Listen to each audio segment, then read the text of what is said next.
The story opens in 2049, 30 years after the events of the first film.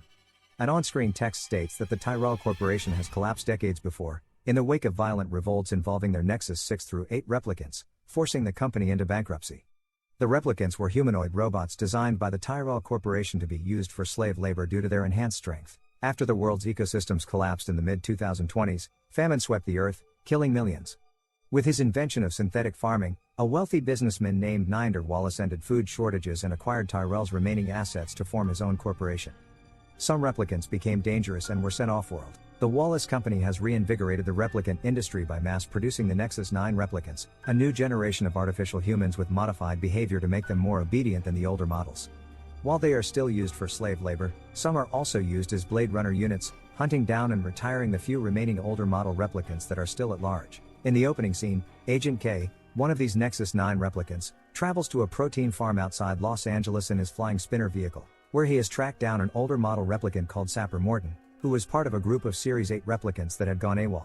After a brief but violent fight, Morton tells him that as a newer model, K cannot come close to knowing what it means to be human. He implies that K would never help humans kill his own kind if he had ever witnessed the kind of miracle that he has. K retires him and is ready to leave when he notices a flower placed beside a dead tree in the desolate landscape next to the farm. This prompts him to thoroughly scan the area, which reveals a chest buried under the ground. He requests his office to send a forensic team to unearth it. K returns to the LAPD office, where he undergoes a standard baseline test for replicants and passes it.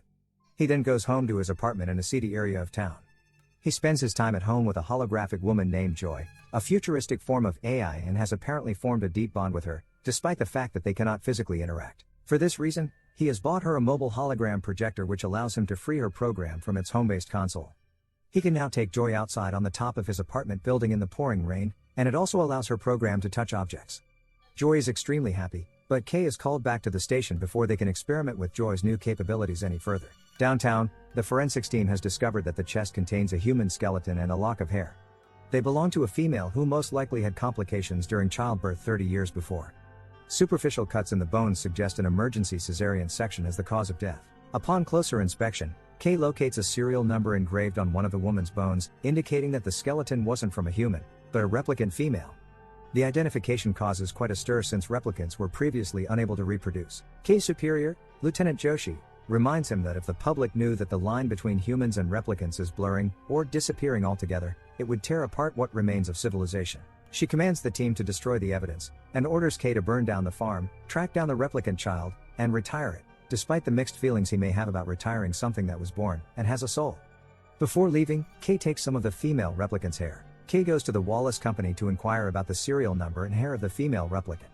It is housed in the old Tyrell pyramid, although now much more austerely lit. A clerk tells him that the number belongs to an older model replicant. Information may be hard to find, given the fact that an EMP event called the Blackout in 2022 destroyed almost every digital file the company had before that date.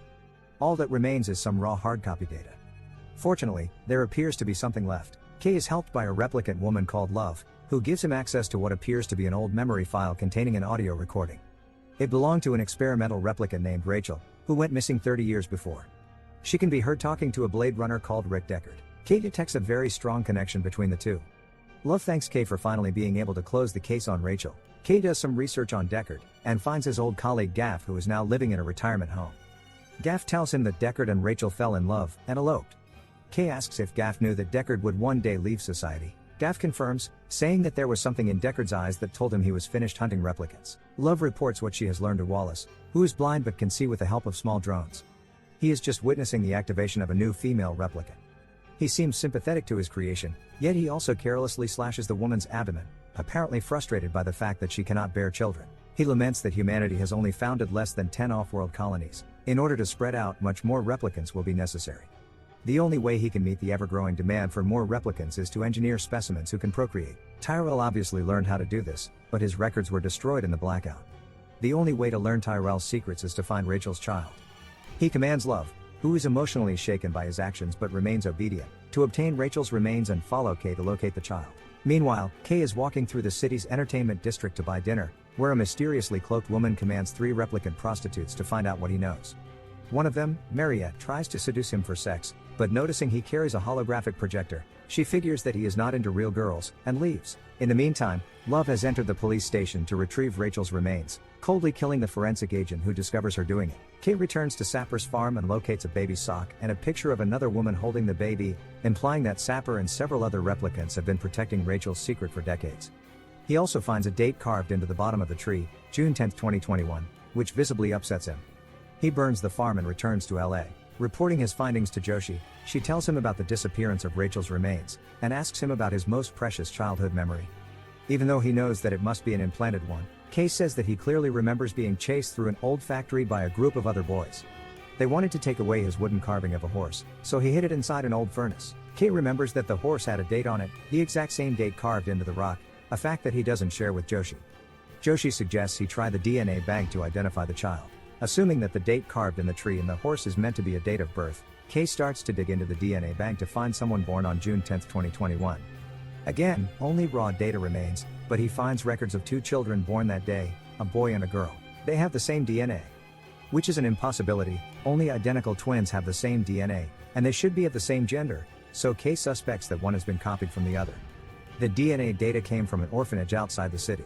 The girl later died from a genetic disease, so Kay theorizes that the boy may have been hidden by the replicants in the orphanage, which is in the ruins of San Diego. He travels there in his spinner but is shot down by a tribe of feral scavengers who live among the ruins of a massive old ship-breaking yard. They try to attack him, but Love, who is keeping an eye on him from above through remote camera surveillance, uses precision bombs to repel them. After repairing the damage to his spinner, Kay proceeds to the orphanage, an old abandoned section of a ship, where he meets the caretaker. He coerces the man into showing him the old administrative files, but finds that the sections he is looking for have been completely torn out.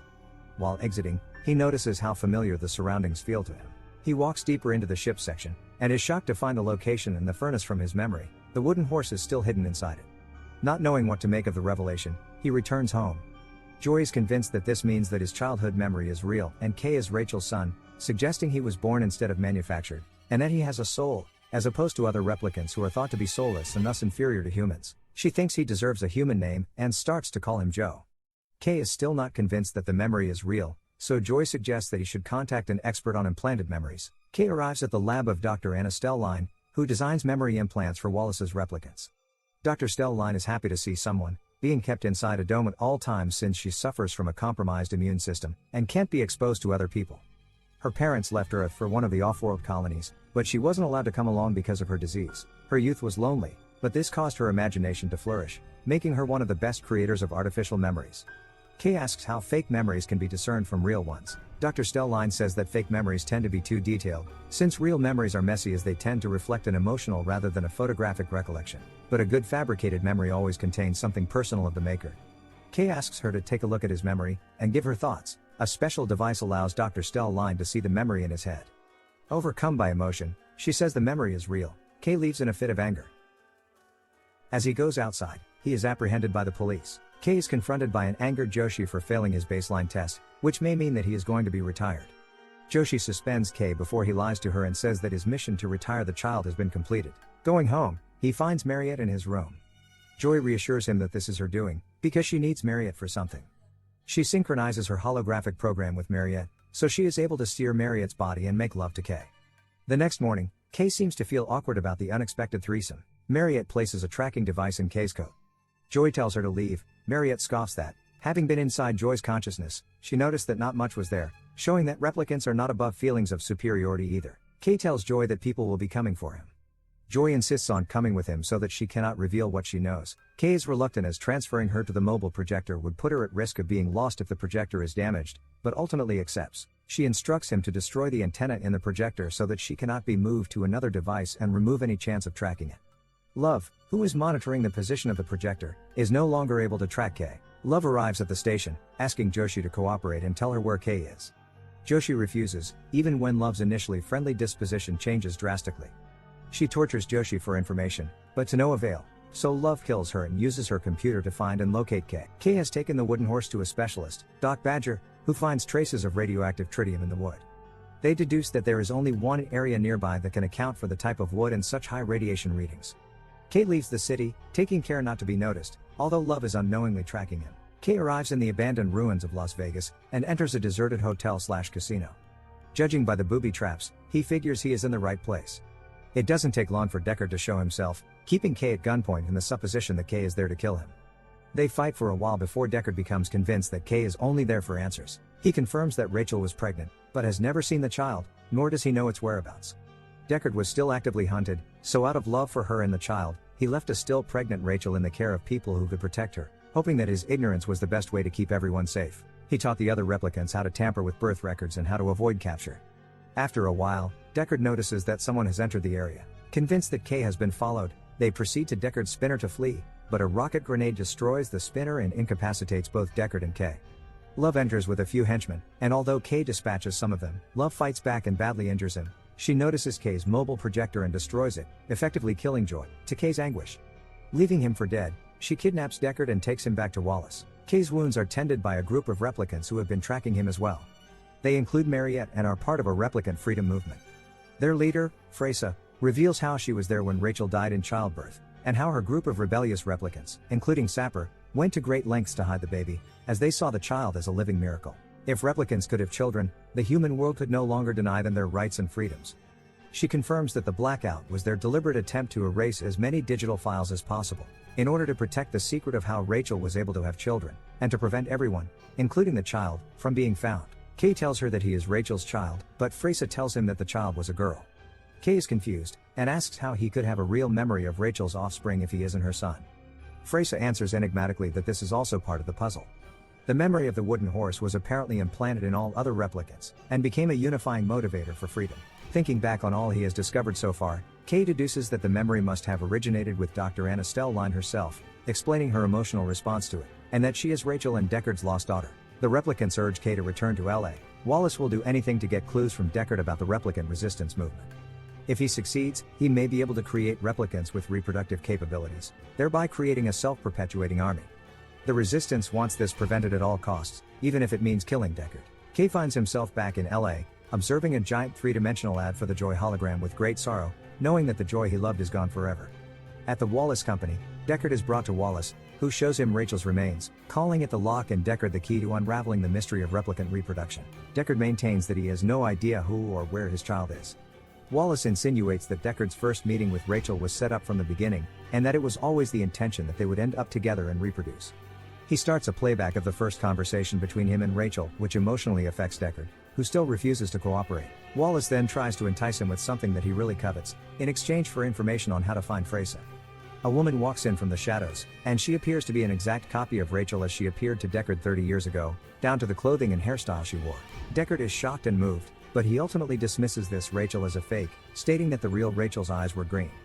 Frustrated by his failure, Wallace immediately has Love execute the fake Rachel. He orders Love to take Deckard to one of the off-world colonies, where they have the means to make him talk. Love takes off with a handcuffed Deckard in a spinner with 2 escorting vehicles, and flies along the LA shoreline. Kay catches up, using his spinner to destroy the escorts and blow Love's vehicle from the sky, forcing it to crash on the beach. Kay lands next to it, and after an exchange of gunshots, he gets into a fight with Love. He receives severe wounds from Love's relentless punches and knife, and Love leaves him for dead. She re-enters the vehicle, trying to free Deckard from his cuffs as the spinner is being dragged into the sea by tidal waves, but then Kay enters. He fights with Love and pushes her down underwater with all of his power, finally drowning the life out of her. He manages to release Deckard just before the vehicle sinks completely. Deckard says that he should have let him die. Kay states that he did. The world will believe that Deckard went down with the vehicle. He takes Deckard to Dr. Stelline's office, and tells him that all his best memories are hers. Deckard asks him why he did what he did. Kay simply urges him to enter the office. Deckard goes in and meets his unsuspecting daughter, who is enjoying a cloud of artificial snow. The film concludes with Kay lying down on the steps outside, slowly succumbing to his wounds.